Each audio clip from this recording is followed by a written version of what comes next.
1. 하루 1시간 아무것도 하지 않고 쉬기. 이때는 스마트폰, TV 시청도 하지 말아야 합니다. 각종 취미생활, 요가, 스트레칭, 독서, 글쓰기, 명상과 같은 아날로그한 활동을 배치하기 바랍니다. 2. 일하는 사이 5분 멍 때리기.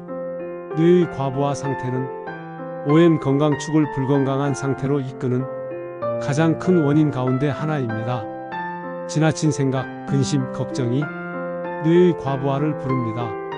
쉬지 않고 연속해서 일하는 습관 역시 여기에 해당합니다. 많은 뇌 활동이 필요한 일을 할 때마다 중간중간 아무것도 생각하지 않고 멍을 때리는 시간을 확보해 보기 바랍니다.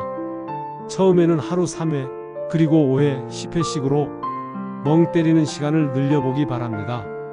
과속 노화를 멈추는 핵심 브레이크가 될 것입니다. 3. 물 충분히 마시기. 많은 운동을 하지 않는다면 2리터까지 물을 마실 필요는 없지만 자신의 신체에 맞는 하루 1.5리터 내외의 물을 마시는 것은 최고의 항노화 실천 가운데 하나입니다. 이는 대장 운동을 돕고 독소 배출을 원활히 해줍니다.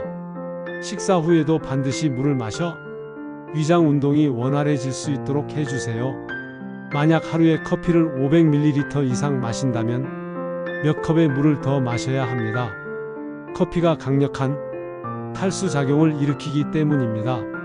4. 충분한 단백질 섭취.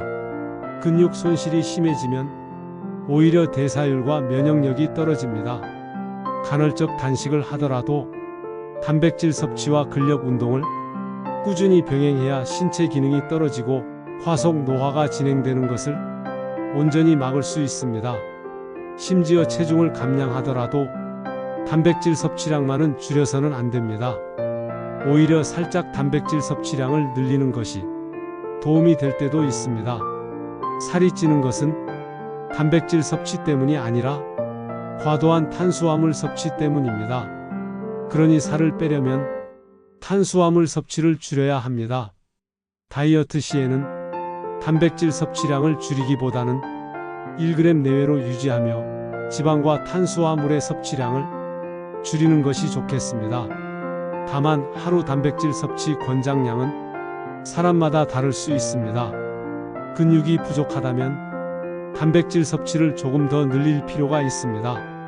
하루 단백질 섭취량은 여자는 1.5g/kg, 남자는 2g/kg으로 권장하고 있습니다. 즉 남자고 자신의 체중이 60kg이라면 하루 120g 정도의 단백질을 섭취하면 됩니다. 식물성 단백질과 동물성 단백질을 골고루 섭취하되 사람마다 라이프 스타일이 다르므로 체중 증가 여부를 잘 살피면서 섭취하면 되겠습니다. 업무가 과도해 스트레스가 심하다면 몸무게 1kg당 2.5g까지 단백질 섭취를 늘리는 것이 도움이 되기도 합니다. 결론적으로 잠시 쉴 때가 있다면 걸을 때도 있고 때로는 빠르게 달려야 할 때도 있는 것이 인생의 이치입니다. 하지만 무조건 달리다가는 내 몸과 건강은 어느새 무너지고 맙니다. 한 번쯤 여유를 갖고 나는 내 몸과 건강을 제대로 지키고 있는가?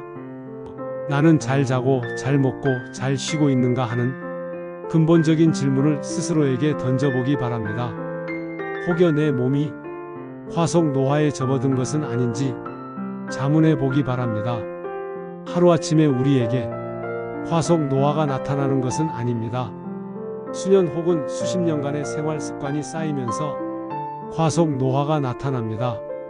그러니 누적되고 익어버린 불건강한 생활 습관을 하나씩 혁신하고 바로잡을 때 과속 노화를 멈추고 다시 생생한 건강을 되찾을 수 있으며 나아가 영노화라는 최고의 이득을 얻을 수도 있습니다.